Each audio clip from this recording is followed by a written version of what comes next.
미국에서 신종 코로나 바이러스 감염증의 가을철 재확산이 본격화한 가운데 일주일간의 하루 평균 신규 환자가 또 최고치를 경신했습니다. 앤서니 파우치 국립알레르기 전염병연구소 소장은 글로벌 제약사들이 코로나19 백신 개발 경쟁을 벌이고 있는 가운데 올해 안에 백신이 나오기 어렵다는 전망을 내놨습니다.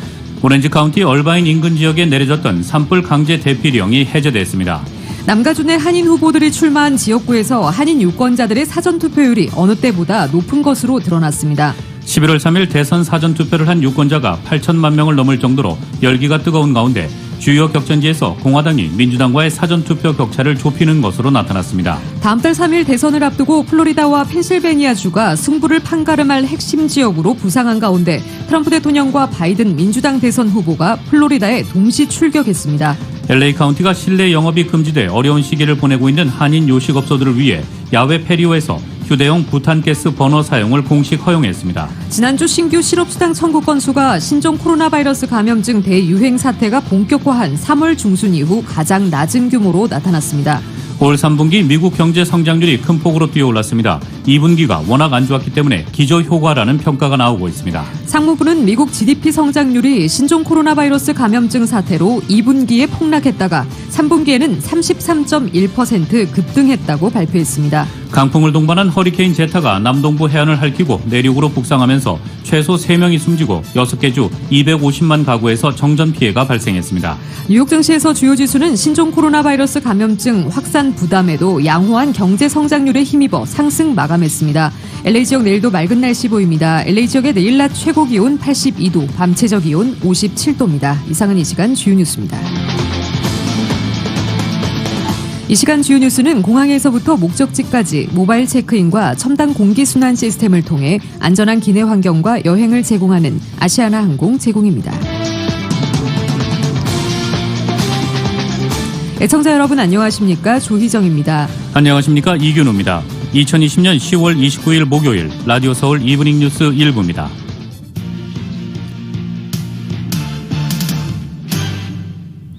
일부 첫 소식 전해드리겠습니다.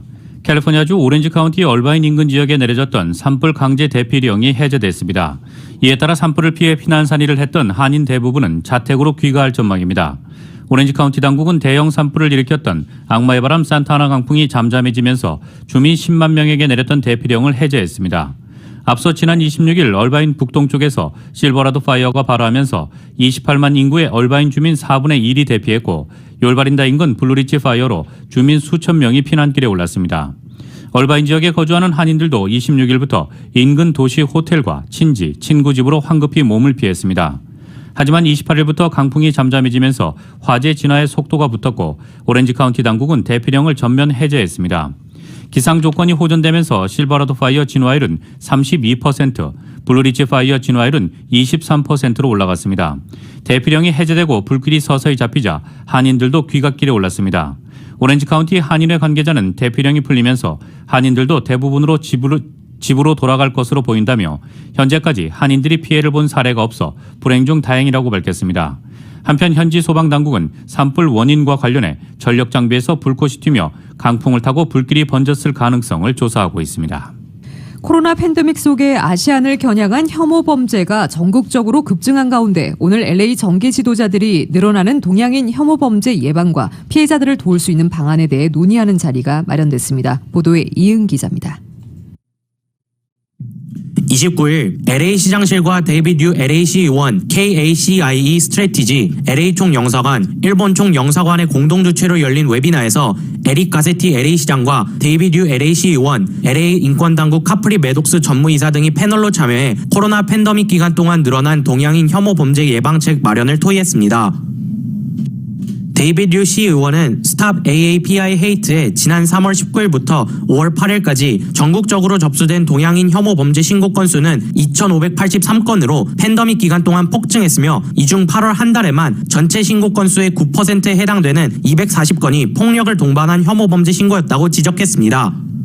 이런 수치는 지난해에 비해 10.4% 증가한 것이며 2016년에 비해서는 40.6%나 증가한 수치입니다. 데이비드 유 시 의원입니다.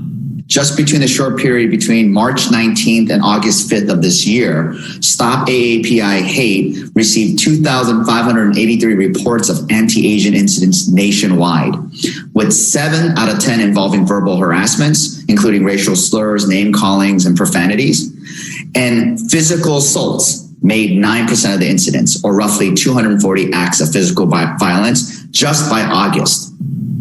이날 웨비나에서는 동양인들이 혐오 범죄에 어떻게 대응하는 것이 바람직한지도 소개됐습니다. 혐오 범죄 피해자이자 동양인 인권운동가인 홍 리 씨는 한인 1세를 비롯한 영어가 어려운 시니어들을 위해 LA 경찰국에 아시안 태스크포스가 마련되어 있으며 피해를 입은 주민들은 모국어로 신고할 수 있도록 해놓았다고 합니다. 홍 리 씨입니다. I'm also collaborating with Esther on some pamphlets that she created in order to help first-generation immigrants on how to report hate crimes. And these pamphlets are step-by-step. 혐오 범죄 현장을 동영상으로 촬영해 소셜미디어에 올리는 것도 좋은 방법입니다. 홍 리 씨는 소셜미디어를 이용해 피해 영상을 공개했으며 이 영상은 삽시간에 네티즌들 사이에 공유되면서 경찰 당국이 가해자를 파악해 체포하는 데 도움이 됐습니다. 혐오범죄 피해를 입은 한인들은 stop aaapi.org에 피해 사실을 신고할 수 있습니다. 라디오 서울 뉴스 이은입니다. LA 카운티가 코로나19 시기에 실내 영업이 금지돼 어려운 시기를 보내고 있는 한인 요식업소들을 위해 야외 패리오에서 휴대용 부탄가스 버너 사용을 공식 허용했습니다. 그러나 식당들이 이를 사용하기 위해서는 반드시 사전 승인을 받아야 하며 야외 좌석 배치와 공간 확보 등의 엄격한 규정을 지켜야 하기에 이에 대한 주의가 요구되고 있습니다.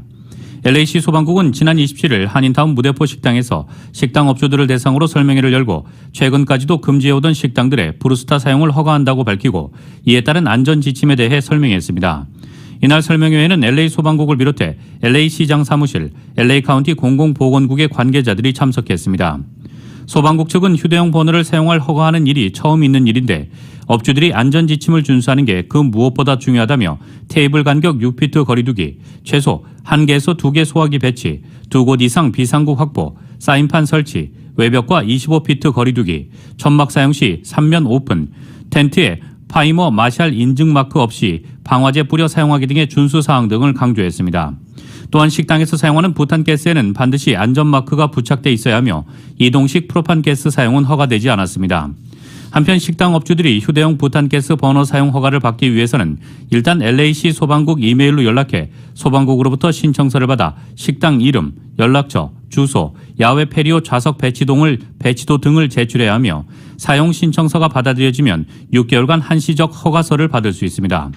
하지만 추후 현장 점검에서 안전지침이 제대로 지켜지지 않고 있다는 사실이 적발되면 벌금 등의 불이익이 있을 수 있습니다. 허가 신청은 무료이며 야외 식당 규모가 700스퀘어피트 이상일 경우에는 $500 수수료가 붙습니다. 앞으로 한국 여권을 재발급할 때 온라인으로 신청할 수 있게 됩니다. LA 총영사관은 29일인 오늘부터 총영사관의 여권 재발급 신청이 온라인 서비스인 영사민원 24 홈페이지를 통해 가능해진다고 밝혔습니다. 이는 외교부가 지난 7월 28일 10개 제외 공간에서 온라인 여권 재발급 시범 서비스를 개시한 후 3개월간의 시범 운영을 거쳐 이번에 LA 총영사관을 포함한 31개 제외 공간에 추가로 이 서비스를 확대했기 때문입니다. 온라인 여권 재발급 신청 서비스는 일반 전자여권 재발급 신청자를 대상으로 시행되는데 온라인을 통한 여권 재발급 신청을 위해서는 신청자 본인의 공인인증서가 필요하며 공인인증서는 총영사관에서 발급받을 수 있습니다. 그러나 만 18세 미만 미성년자, 생애 최초 전자여권 신청자, 외교관광용 긴급여권 신청자, 병역 미필자 등은 온라인 서비스가 안 되고 직접 민원 창구에 방문해 신청을 해야 한다고 덧붙였습니다. CBB은행이 올 3분기 순이익이 전분기보다 큰 폭으로 늘어나면서 예금과 대출도 탄탄한 성장을 보였습니다. 3분기 순이익은 $290만, 주당 순이익은 28센트로 전분기보다 75.7% 순이익이 뛰었습니다.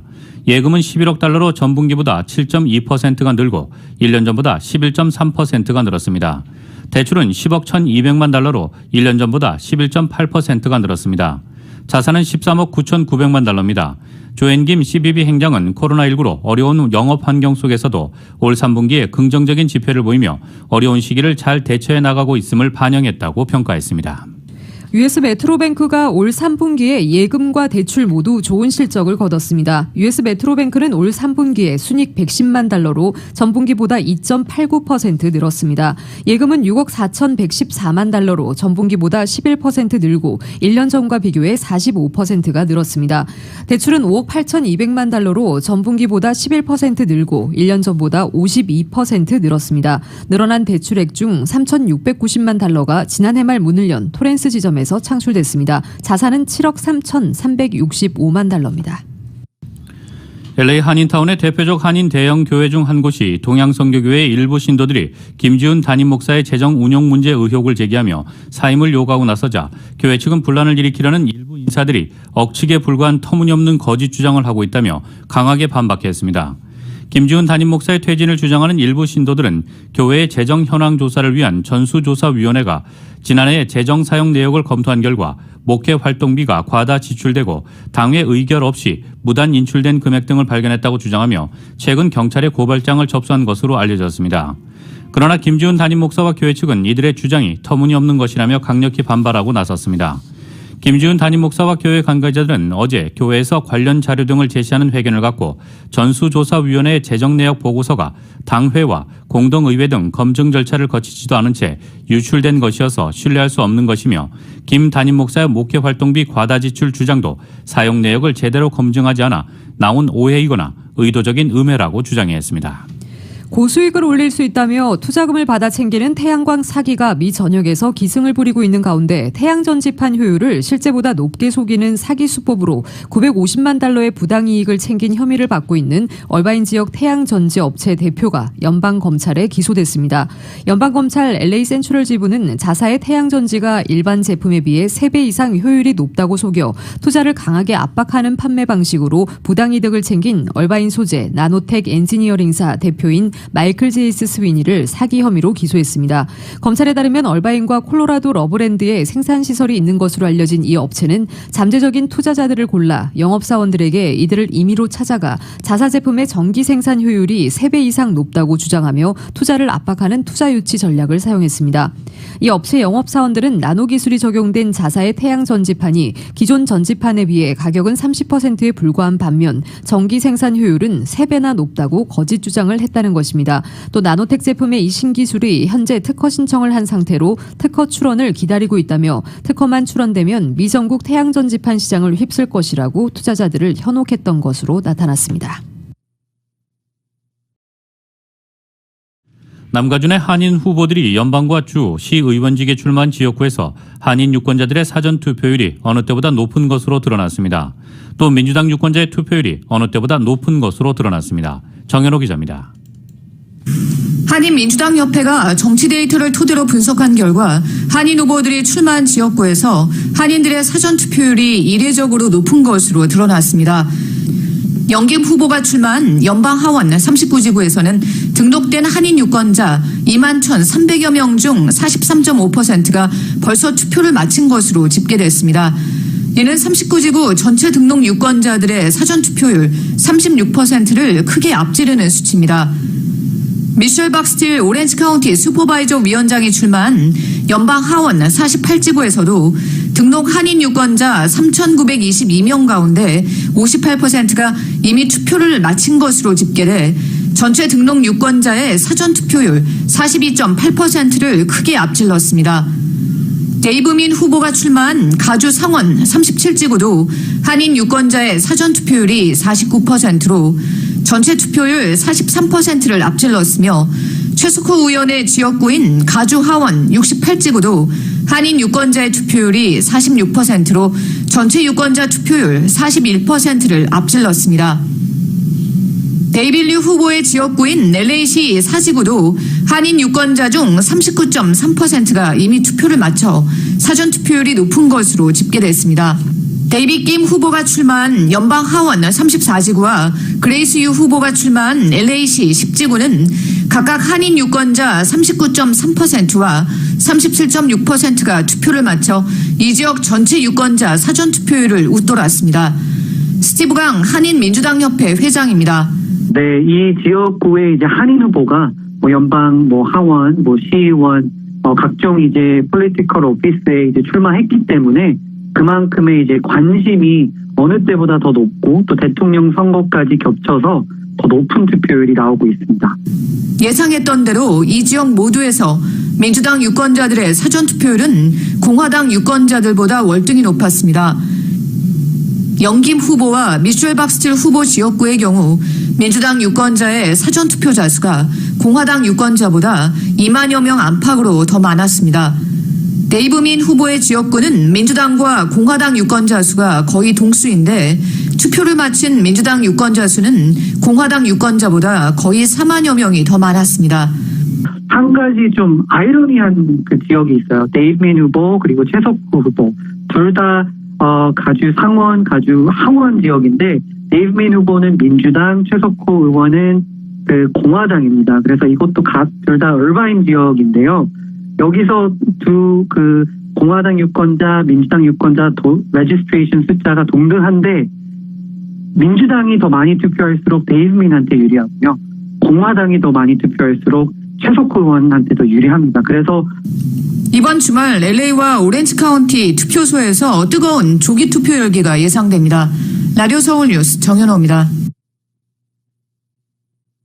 미국 대선의 풍향계 역할을 하는 곳이 경합주 가운데 가장 많은 선거인단이 걸려있는 플로리다입니다. 지난 2016년 대선에는 1.2%포인트 차이로 도널드 트럼프 대통령이 이겼지만 이번에는 1%포인트 차이도 안 되는 것으로 나타나고 있는 가운데 양측 후보가 동시에 출격해 표심을 공략했습니다. YTN의 보도입니다. 6개 경합주 가운데 가장 많은 29명의 선거인단이 걸려있는 플로리다. 트럼프 대통령은 플로리다를 내주면 나머지 5개 경합주 모두를 이겨야 승리가 가능한 만큼 사활을 걸고 있습니다. 주소지를 뉴욕에서 플로리다로 옮기고 사전 투표를 하는 이벤트까지 펼쳤습니다. I voted for a guy named Trump. 틈만 나면 현장 유세에 나선 영향인지 그동안 밀렸던 여론조사가 지난 27일에는 오차범위 내긴 하지만 처음으로 0.4%포인트 이기기도 했습니다. 엿새 만에 영부인까지 동행해 최대 도시 템파에서 또 현장 유세에 나섰습니다. President Trump chooses to move this country forward. This country deserves a president with proven results, not empty words and promises. 조 바이든 후보로서도 개표가 빨리 되는 플로리다를 이기면 이른바 게임이 끝나는 셈이어서 공을 들이긴 마찬가지입니다. 트럼프 대통령이 다녀간 템파를 포함해 두 곳에서 현장 유세에 나설 정도입니다. Ladies and gentlemen, the heart and soul of this country is at stake. Right here in Florida. It's up to you. You hold the key. If Florida goes blue, it's over. It's over. 광고비도 배 이상 쏟아붓고 히스패닉이 많은 지역 특성을 고려해 트럼프 대통령의 반이민 정책을 뒤집을 공약도 내걸었습니다. 또 2번이나 승리를 경험한 버락 오바마 전 대통령을 투입하는 것도 마다치 않았습니다. Joe Biden has concrete plans and he's got concrete policies that will turn our vision of a better, fairer, stronger country into a reality. 플로리다에서는 등록 유권자의 절반 이상이 이미 사전 투표를 한 상태입니다. 워싱턴에서 YTN 강태욱입니다. 미국에서 신종 코로나 바이러스 감염증의 가을철 재확산이 본격화한 가운데 어제 일주일간의 하루 평균 신규 환자가 또 최고치를 경신했습니다. 존스홉킨스 대학 통계에 따르면 어제 하루 신규 환자도 78,981명으로 지난 23일에서 24일에 83,731명, 83,701명에 이어 세 번째로 많이 나왔습니다. 워싱턴 포스트는 자체 집계 결과 어제의 신규 환자가 8만 명을 넘었다고 보도했습니다. 또 50개 주 가운데 41개 주에서는 최근 일주일간의 신규 환자가 그 전주보다 10% 이상 증가한 것으로 집계됐습니다. 하루 신규 환자가 10만 명을 넘은 것은 시간 문제일 뿐이라는 전문가들의 경고도 잇따르고 있습니다. 존스홉킨스 대학은 이날 미국의 누적 코로나19 확진자 수를 889만 7,402명, 사망자 수를 22만 8,143명으로 각각 집계했습니다. 글로벌 제약사들이 코로나19 백신 개발 경쟁을 벌이고 있는 가운데 미국의 최고 감염병 전문가가 올해 안에 백신이 나오기 어렵다는 전망을 내놨습니다. 영국의 백신 전문가는 초기 백신은 결함이 있을 수 있다며 효과에 대해 너무 낙관하지 말라고 경고했습니다. YTN의 보도입니다. 올해 안에 코로나19 백신이 나오기 어렵다. 앤서니 파우치 미 국립 알레르기 전염병 연구소 소장은 미국 의사협회 저널 인터뷰에서 이같이 전망했습니다. 제약사들이 올해 안에 긴급 사용 승인을 위한 임상 시험 자료를 제출하더라도 미 식품의약국 FDA가 내년 1월 전에는 승인을 내주지 않을 거라는 겁니다. 그러면서 FDA는 안전성과 효능의 지속 측면에서 더 신뢰할 만한 데이터를 추가로 원할 것이라고 덧붙였습니다. 제약사들이 백신 개발 속도도 지체되고 있습니다. 선두 주자 중 하나인 미국 화이자는 최종 임상시험 데이터 확보가 지연되고 있다고 밝혔습니다. 그동안 최종 임상시험 결과를 10월 말까지 공개하겠다고 말해왔지만 이보다 시일이 더 걸릴 수 있다고 입장을 바꿨습니다. 화이자 외에도 영국의 아스트라제네카와 미국의 존슨앤존슨, 모더나가 치열하게 백신 개발 경쟁을 벌이고 있습니다. 영국 정부의 코로나 백신 개발을 이끄는 케이트 빙엄 백신 TF 위원장은 코로나 백신이 1차 출시되더라도 대유행을 종식시키지 못할 것이라고 밝혔습니다. 그러면서 초기 백신은 결함이 있을 수 있으며 백신이 감염을 예방하기보다는 증상을 약화하는 데 그치는 상황, 또 모두에게 효과가 있지 않거나 효과가 오래가지 않는 상황에 대비해야 한다고 밝혔습니다. It's important that we do manage expectations, that this is not likely to be a one and done, a silver bullet that will put everything back to rights immediately. 또 다른 백신 전문가인 옥스퍼드대 폴러드 교수는 가장 큰 문제는 지구상의 모든 사람에게 백신을 투여할 수 없다는 점이라면서 백신 공급이 매우 제한적일 것이라고 말했습니다. YTN 김영근입니다. 강풍을 동반한 허리케인 제타가 남동부 해안을 핥히고 내륙으로 북상하면서 최소 3명이 숨지고 6개 주 250만 가구의 정전 피해가 발생했습니다. AP통신에 따르면 루이지애나주 뉴올리언스의 55세 남성이 강풍에 끊어진 전기선에 감전돼 사망한 것을 포함해 현재까지 모두 3명이 숨졌습니다. 루이지애나주 재난당국은 강풍에 쓰러진 나무를 치우고 끊어진 전선을 복구하는 작업을 하고 있다면서 주민들에게 안전하게 실내에 머물러 달라고 촉구했습니다. 루이지애나주 뉴올리언스는 도시의 80%가 어둠에 잠겼습니다. 뉴올리언스에서 전기를 공급하는 엔터 지사는 전력을 완전히 복구하는 데 열흘이 걸릴 것으로 전망하고 있습니다. 헬스 에브리데이. 노년에 들어 지인이나 유명 인사의 이름을 떠올리지 못하거나 이야기 중간에 딴 길로 새면서 본론을 잊거나 핸드폰을 어디에 두었는지 까먹는 일이 잦아지면 치매를 의심하게 됩니다. 버지니아 대학교 의대 노인병 클리닉 로리 아치볼드 페노니 교수가 치매와 건망증이 어떻게 다른지 설명하는 글을 워싱턴 포스트에 최근 기고했습니다. 그는 병원을 찾는 환자들이 호소하는 기억력의 문제는 대부분 나이를 먹으면서 나타나는 자연스러운 현상이라고 말했습니다. 문제는 매일 반복되는 일상에서 발생합니다. 예컨대 매일 얼굴을 맞대는 가족의 이름을 잊는다면 문제입니다. 거의 매일 방문하는 장소를 어떻게 찾아가는지 잊는 것도 불길한 징조입니다. 밥을 먹고 옷을 입고 화장실을 가는 일상의 활동에 문제가 생긴다면 치매를 의심할 수 있습니다.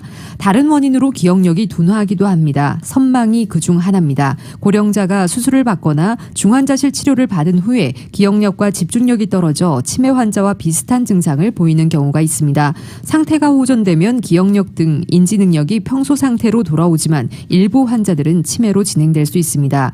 우울증도 기억력 감퇴의 원인입니다. 우울증이 심해지면 불안, 무기력과 함께 기억력이 둔해집니다. 치료하면 원상태로 돌아옵니다.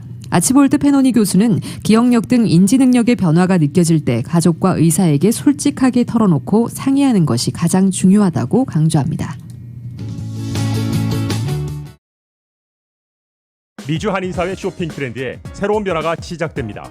미주 한인들을 위한 아마존 스타일의 홈쇼핑이 탄생했습니다. 최신 트렌드에 맞는 발빠른 상품 업데이트로 언제든 최신 상품의 쇼핑이 가능하고 까다롭고 엄격한 제품 선정을 통해 최상의 품질을 보장합니다. 인터넷이 어렵다고요? 친절하고 전문적인 고객 서비스에서 상담부터 결제까지 도와드립니다. 로그인 필요 없이 복잡한 주문 프로세스를 모두 없앴습니다. 이제 한국 제품 미국 내 쇼핑은 한국 홈쇼핑이 최고입니다.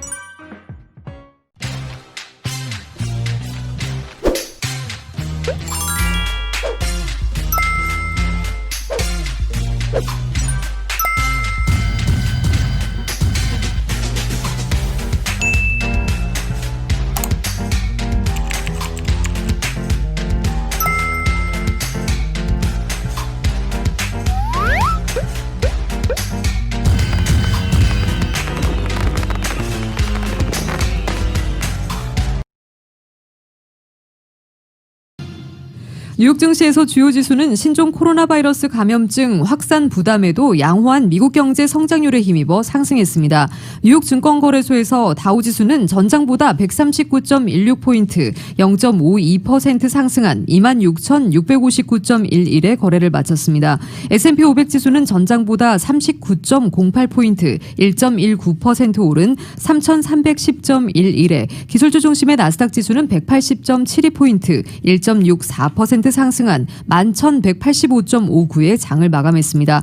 시장은 미국 3분기 국내 총생산 GDP 등 주요 지표와 코로나19 확산 상황, 애플을 비롯한 대표 기술기업 실적 등을 주시했습니다. 미국의 지표가 예상보다 양호하게 나오며 안도감을 제공했습니다.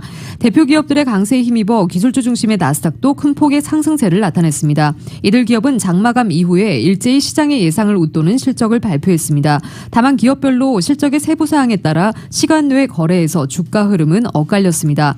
장 초반에는 다우지수가 200포인트 이상 떨어지기도 하는 등 여전히 불안정한 흐름을 나타냈습니다. 미국의 대선 불확실성이 커진 점도 투자 심리를 억누르는 요인입니다. 뉴욕 증시 전문가들은 3분기 성장이 양호했지만 향후 경제 위험은 여전하다고 진단했습니다. 국제유가가 신종 코로나 바이러스 감염증 재확산 우려로 이틀 연속 급락했습니다. 뉴욕 상업거래소에서 12월 인도분 서부 텍사스산 원유는 배럴당 3.3% 떨어진 36.17달러에 거래를 마쳤습니다. 금융정보업체 팩트세트에 따르면 이는 6월 1일 이후 최저 가격입니다. 프랑스가 코로나19 확산을 억제하기 위해 두 번째 이동 제한령 시행을 예고하는 등 2차 확산에 대한 우려가 확산하면서 원유 수요가 위축됐습니다. 국제금값은 또 다른 안전자산인 달러화에 대한 투자 심리가 늘어나면서 하락했습니다. 뉴욕 상품거래소에서 12월 인도분 금은 온스당 0.6% 하락한 1,868달러의 장을 마감했습니다. 이날 미국의 국내 총생산 GDP가 3분기에 기록적으로 반등한 사실이 발표되면서 달러화의 가치에 대한 기대가 확산한 것이 금값에는 인하 요인이 된 것으로 보이고 있습니다. 도널드 트럼프 대통령과 조 바이든 민주당 대선 후보는 오늘 미국의 3분기 국내 총생산 GDP 성장률 급반등을 놓고 신경전을 벌였습니다. 미 상무부는 이날 미국의 GDP 성장률이 신종 코로나 바이러스 감염증 사태로 2분기에 연율 기준으로 마이너스 31.4%로 폭락했다가 3분기에는 33.1% 급등했다고 발표했습니다. 그러나 작년 같은 기간 대비 2.9% 하락한 수준이라 코로나19에서 회복했다고 볼 수는 없다는 전문가 평가도 나오고 있습니다. 트럼프 대통령은 이날 3분기 성장률에 대해 미국 역사상 가장 높고 좋은 것이라며 내년은 환상적일 것이라고 전했습니다. 그러나 바이든 후보는 성명에서 우리는 여전히 깊은 수렁에 빠져 있다며 3분기 성장률은 트럼프 대통령의 대응 실패로 인해 아직 수렁에서 빠져나오지 못했음을 보여주는 것이라고 비판했습니다.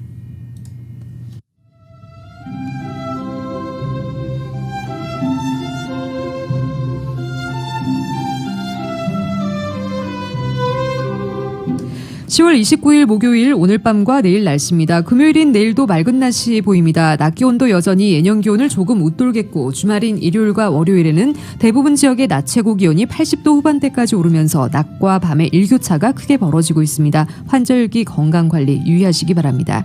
LA 한인타운의 내일 낮 최고 기온 82도, 밤 최저 기온 57도입니다.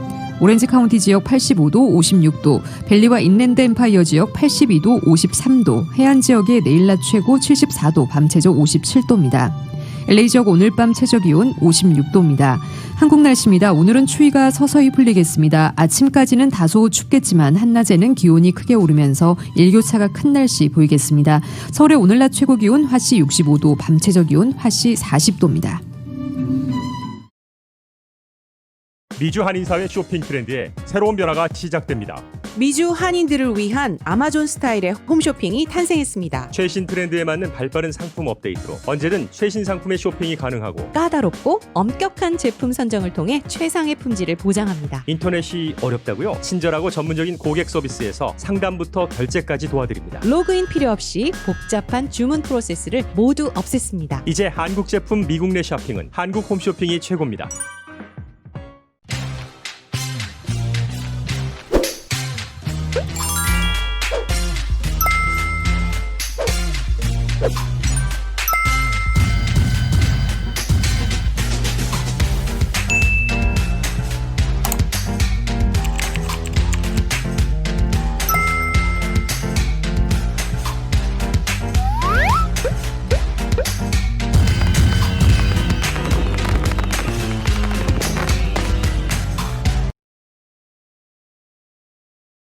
이상으로 2020년 10월 29일 목요일 라디오 서울 이브닝 뉴스 1부, 2부 마칩니다. 지금까지 진행의 이균호, 조희정이었습니다. 행복한 저녁 보내시기 바랍니다. 고맙습니다.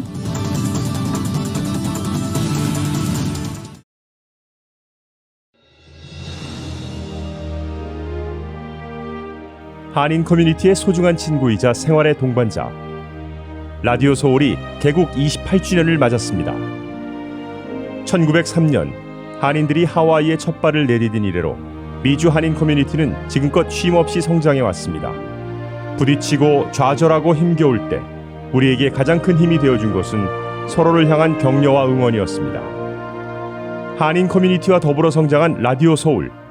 라디오 서울의 28년은 우리의 이민 역사와 맥을 같이 합니다. 세상의 모든 이야기를 담으려는 라디오 서울 방송은 우리가 함께 만드는 우리의 이야기입니다. 사람과 사람을 이어주는 라디오 서울 1650. 청취자와의 소통만으로 기뻤던 1992년. 그리고 28년이 지난 지금 라디오 서울은 멀티미디어 그룹으로 거듭났습니다.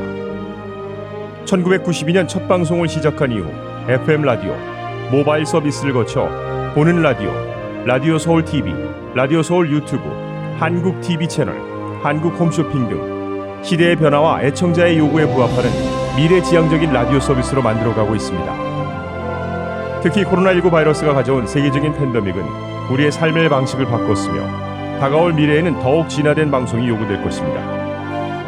이에 라디오 서울 방송은 다가올 새로운 시대를 대비하여 N스크린 멀티 디바이스 방송으로 다시 태어났습니다. 때와 장소를 불문하고 어떠한 기기로도 듣고 볼 수 있는 방송이 라디오 서울이 추구하는 N스크린 멀티 디바이스 방송입니다. 24시간 늘 깨어있는 방송, 눈과 귀가 함께하는 방송, AM 1650, FM 106.3 라디오 서울 방송. 미국 내 다양한 이슈를 생생하게 전달하는 강혜신의 오늘의 미국. 기분 좋은 아침, 반짝이는 하루를 선사하는 이영돈 선우의 좋은 아침, 좋은 하루. 나른한 오후 활력을 전하는 싱글벙글쇼와 라디오 콘서트. 빠르고 정확한 뉴스, 지구촌 소식을 실시간 전하는 모닝뉴스와 이브닝 뉴스. 한국TV와 유튜브로 이원 방송하는 조희정의 한국 홈쇼핑 리뷰. 라디오 서울은 당신의 또 다른 가족입니다. 사람과 사람을 이어주는 방송, 들으면 행복해지는 라디오 서울. 지금까지의 28년이란 밑거름을 통해 앞으로 희망이 이루어지는 아름다운 세상을 만들어 가겠습니다. 라디오 방송의 한계를 넘어 N스크린 방송으로 더 멀리, 더 높이 세상 보는 눈을 키우는 최고의 방송, 라디오 서울.